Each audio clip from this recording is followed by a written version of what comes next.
时光飞逝，转眼呢又迎来了新年。在此啊，我也给大家拜一个早年。那么明后2年，丙午、丁未年呢为火旺之年，也是3元9运当中九子离火真正的显化之年。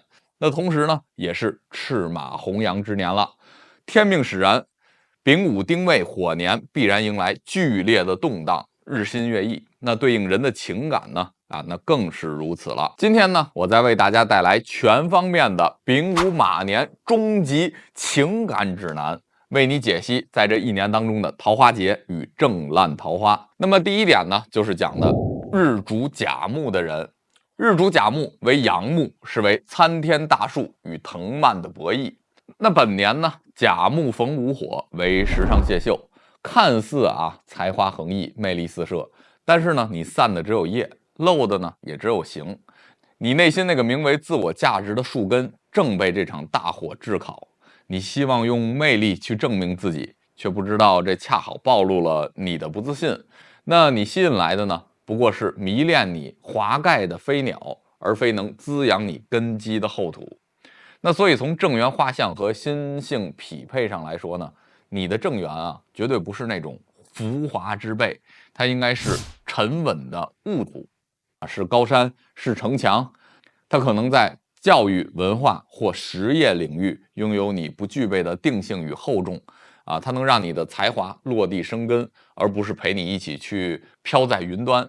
那你需要的呢，就是被稳定，而不是一个表演者。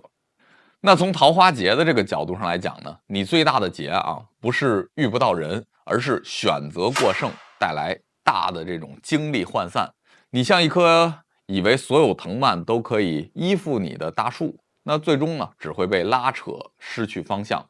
所有看似美好的左右逢源，那背后呢都标着消耗的价码。你的那个爱表演的艺术家也就是烂桃花的，他爱的不是你，是他在你这面镜子里的倒影。那如果从生肖的角度上来讲呢，你属马又是甲木，那你就要注意警惕，你的纠结和内心戏会达到一个顶峰，容易把一段很简单的关系复杂化。那如果你是属老鼠那今年就是冲太岁，你要小心那些能够让你上头的极快的闪电恋情。那火来得快，灭得也快，留下的呢只是一地灰烬了。所以破局的关键呢，其实就是停止散发魅力，开始聚集能量，就把你的火就是所谓的食伤，用于专注燃烧你的事业，让你自己成为一片森林，而非一棵独秀的树的时候，那守护整片树林的山神，也就是所谓的正缘，就会自然现身。第二呢，就是丙火日主了。那我对它做了一个总结，就是烈日当空与阴影下的争夺。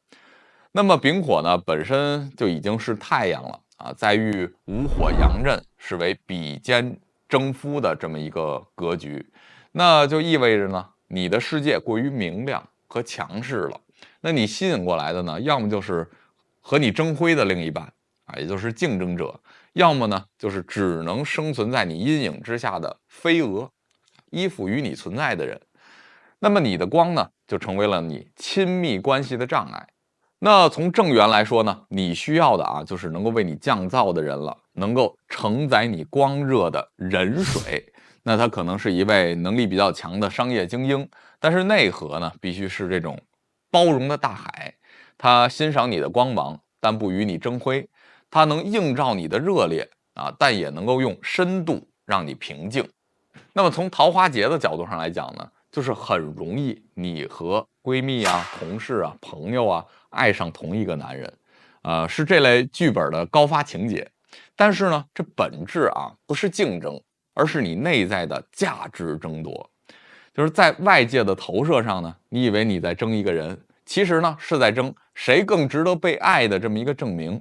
那个软饭硬吃的伪精英就是你的烂桃花了，是你慕强又怜弱的矛盾心态下的畸形产物。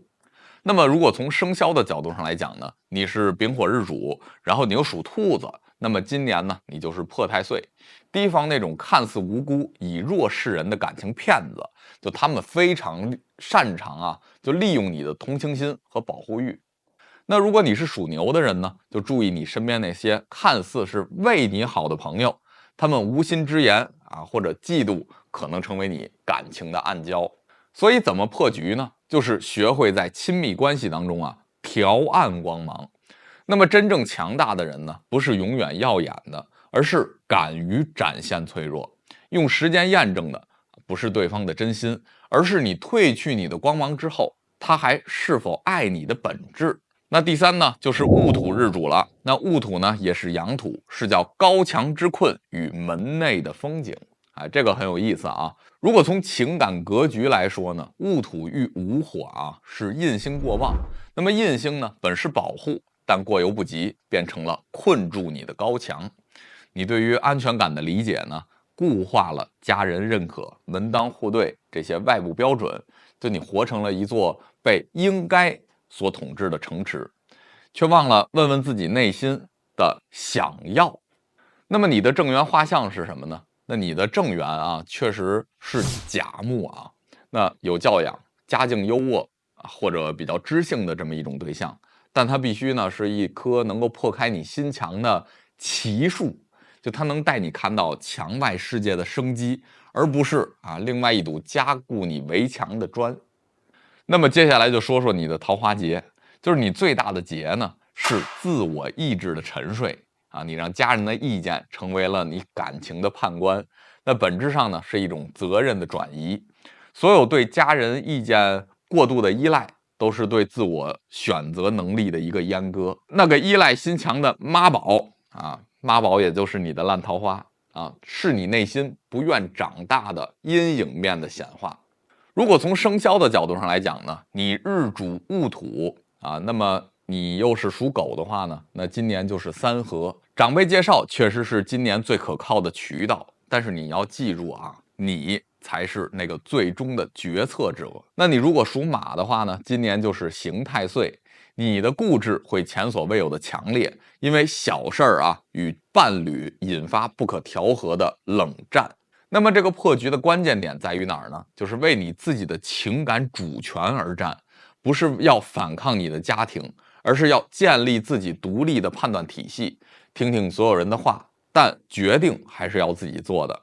哪怕说这个决定是错的，那也是属于你自己的人生功课呀。第四个呢，就是庚金日主。那庚金呢，是为阳金，是为利剑的锋芒与剑鞘的归属。